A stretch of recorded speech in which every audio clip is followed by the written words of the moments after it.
During Hillary's book tour, is she making mistakes, or are we really just getting a glimpse of the real Hillary? I think it's the latter. These aren't mistakes. This is just Hillary unvarnished, Hillary unplugged, if you will.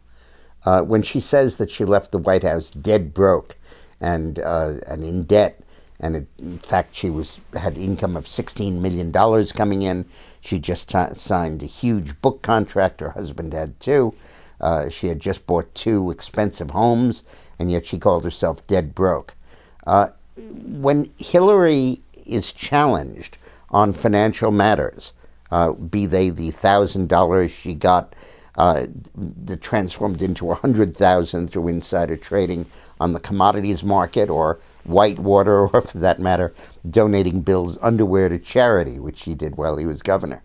When she's challenged on that stuff, there's a feeling of entitlement, a sense that I do good works, I give my life for public service, and I'm entitled to this recompense. I'm entitled to this stuff. If I didn't do this, I could have a top job someplace and make many times this amount of money. So this is an entitlement.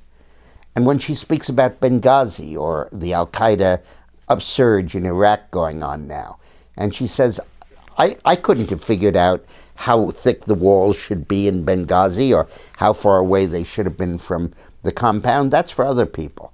And I couldn't figure out what's an adequate security. That's why I have experts. And I couldn't have predicted that al-Qaeda would be taking over. That's why we have intelligence.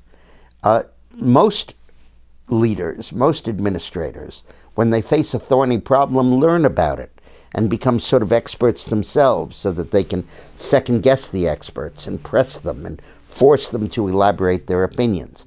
Anybody who's been sick, who faces surgery or anything like that, goes through a similar process with their doctor. But Hillary feels I'm above that. I'm removed from that. I'm the leader, and people come to me with inputs, and then I act on them in the most rational way possible. When she objects to the characterization that she used to be opposed to gay marriage, and fiercely pushes back on the idea that she changed her view for political reasons, or when she's confronted by Gates for changing her position and voting against the Iraq surge for political reasons, and she devoutly defends that. Well, in her mind, her getting elected is a good thing. Her running the country is what ought to happen, because she's the last good person on earth in our politics. And therefore, if she has to trim or adjust or do stuff in order to win an election, that's not a comment on her opportunism. That's a comment on the venality of the process and not recognizing her true merit and her true worth. And if you enter into the world of Hillary's mind, which you really can do through these interviews, you come to see how egocentric, megalomaniacal, and self-justifying her view of the world really is. Thanks for watching.